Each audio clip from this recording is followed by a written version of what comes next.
kami dari kelompok Santo Yusuf atau Bapak ya. Tadi untuk nomor 1 itu lebih pada sharing, kemudian bukan saya yang sharing karena anak saya masih kecil-kecil ya. Tadi sharing dari Pak Sriono, dari Pak Marno, dari Pak Denny, dan ditanggapi yang lain juga yang sudah kenyang dengan asam garam kehidupan, bahwa keluarga kita sebagai keluarga Katolik yang hidup dan merupakan komunitas cinta itu memang sudah harus dimulai dari pada saat kita menikah. Tetapi tadi dikatakan Pak Dimarno bahwa sebelum punya anak itu tantangannya cukup besar ya, karena ego dari dua pihak itu biasanya masih ada.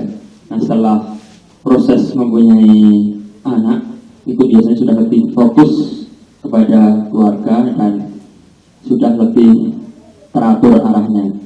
Kemudian ada proses pendampingan anak itu harus terus dilakukan. Ada yang berpengalaman bahwa anaknya selalu di sekolah Katolik, ada yang anaknya di sekolah negeri, semuanya tetap harus diusahakan. Ada yang di negeri itu ada yang punya guru agama, ada yang tidak. Kalau yang tidak punya guru agama di sekolah negeri, orang tua berusaha atau harus mengusahakan agar anak itu mendapatkan pembimbing seorang guru yang dianggap guru, karena anak itu kan biasa sama orang tua, anggap orang tua tapi bukan guru. Jadi tetap diusahakan untuk mendapatkan seorang guru walaupun di sekolah negeri. Itu pengalaman tadi.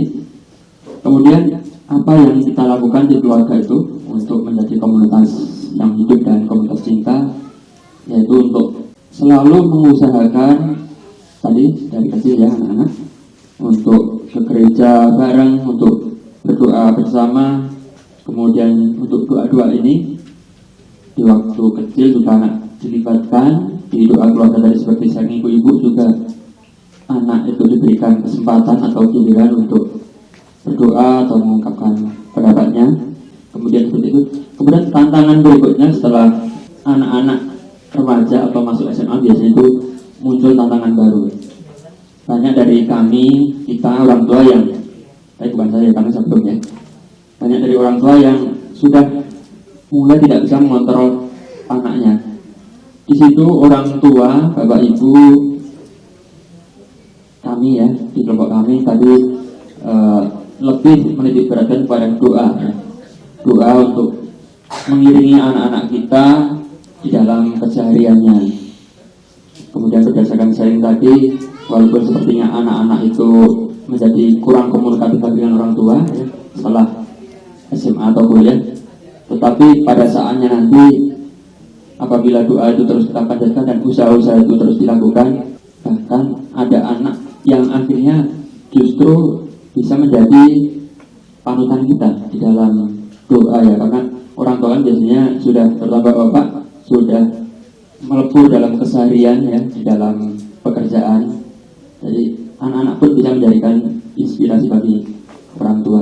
Kemudian tadi ada ajaran kepada anak yang penting yang harus kita tanamkan, yaitu untuk selalu mencintai, tidak membenci orang lain, mempunyai teman sebanyak-banyaknya. Itu perlu kita tanamkan pada anak-anak. Seperti yang disampaikan Bu Siti juga, jadi anak itu pun tidak canggung dimanapun dan diterima di manapun. Itu adalah bentuk bimbingan kita. Kemudian ada juga, tidak semua keluarga kita itu keluarga yang dari awal sudah sama-sama Katolik ya. Tadi ada yang cerita bahwa Katoliknya itu bahkan menjelang mau menikah, ada ceritanya cukup banyak.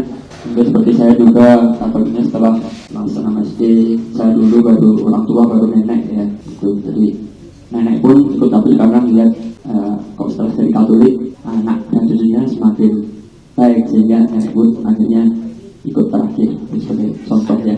Jadi untuk keluarga-keluarga yang belum Katolik penuh itu menjadi tantangan yang sangat besar untuk menunjukkan bahwa keluarga Katolik itu benar-benar keluarga yang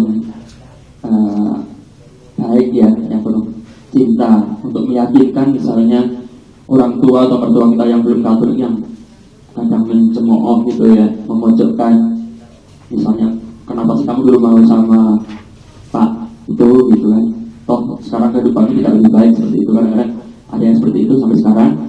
Itu adalah tantangan bagi keluarga untuk terus bersama Yesus membangun cinta kasih dalam keluarga. Kemudian untuk menanggapi sabda Tuhan mengenai Marta dan Maria, bahwa Marta dan Maria sudah mengambil porsinya masing-masing ya. Maria dengan khusyuk mendengarkan Yesus, sedangkan Marta pun sudah dengan susah payah menyediakan sarana supaya tamu itu menjadi betah dan nyaman. Sedikit mungkin kekurangan Marta adalah terlihat Marta masih masak kusuk, kurang tulus, itu saja sebenarnya. Tapi seperti halnya dalam kehidupan kita tadi digambarkan, bahwa seperti misalnya mengadakan doa malam hari ini ya, kadang-kadang kita masih di belakang, masih produk-produk gitu ya, bunyi piring. Yesus minta kalau sudah doa ya kita berdoa. Atau kadang-kadang kita mengadakan doa atau pemberkatan rumah tadi diceritakan juga, kita masih mikir apakah nanti hidangan yang akan kami siapkan untuk romo, untuk tamu, terus stabiliumnya gimana nanti. Itu lebih cenderung ke Marta ya. Jadi kesimpulan kami sebenarnya itu adalah masalah prioritas antara Marta dan Maria. Jadi dua-duanya itu melakukan pekerjaannya dengan baik. Hanya prioritas kalau memang itu Yesus ada di tengah kita, kita mesti prioritas kepada mendengarkan sabda Tuhan atau berdoa. Kemudian tadi juga ada himbauan, misalnya kita sering adakan acara ya belakangan ini ya, Natalan bersama dan sebagainya. Sesibuk apapun kita, sebaiknya kita tetap terlibat dalam doanya ya. Walaupun kita seksi konsumsi harus nungguin meja, tetap kita usahakan untuk terlibat di dalam doanya, karena itu yang dikehendaki oleh Yesus. Demikian dari kelompok kami, Bapak-Bapak.